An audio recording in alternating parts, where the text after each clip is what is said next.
Welcome to Kanishka IAS. I'm Mahender Reddy.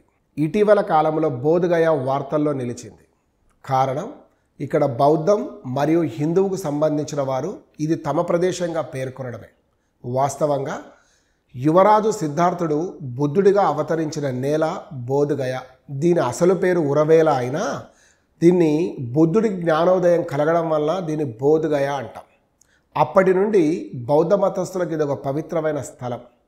ముఖ్యంగా మౌర్య చక్రవర్తి అయిన అశోకుడి నుంచి పాలరాజ వంశస్థుల వరకు అనేక మంది దీన్ని పోషించిన వాళ్ళు. మౌర్యులు, శుంగులు, కుషారులు, గుప్తులు, పాలకులు దీన్ని పోషించారు. ప్రత్యేకించి మౌర్య చక్రవర్తి అశోకుడు ఇక్కడ వజ్రయానం అంటే డైమండ్ థ్రోన్ అనే ఒక ఆసనాన్ని ఇక్కడ ఏర్పాటు చేశాడు, ఒక చైర్.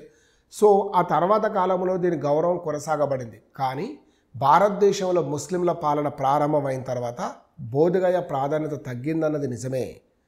సరిగ్గా 1590లో మహంతా గిరి గారు ఇక్కడ ఒక శైవ క్షేత్రాన్ని ఏర్పాటు చేయడం చేత క్రమంగా బౌద్ధులకు మరియు శైవులకు మధ్య వివాదం రేగింది.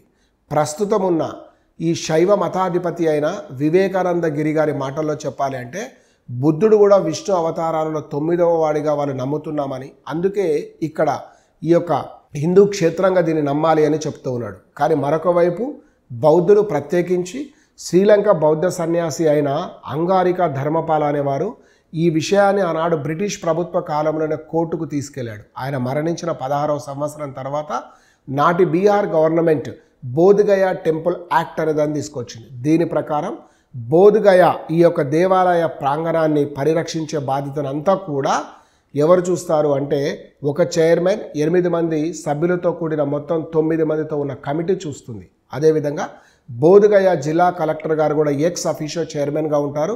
ఇన్ కేస్ ఆయన కనుక హిందువు కాకపోతే మరో హిందువుని ఎక్స్ అఫీషియో చైర్మన్గా కూడా ఇక్కడ నియమించడం జరుగుతుంది. ఇది బోధగయకు సంబంధించిన సమస్య. ఇది హిందూ బౌద్ధులలో ఈ మధ్య కాలంలో కొంత ఘర్షణను రేపిందని తెలుస్తున్నది. Thank you all. Will meet in another video.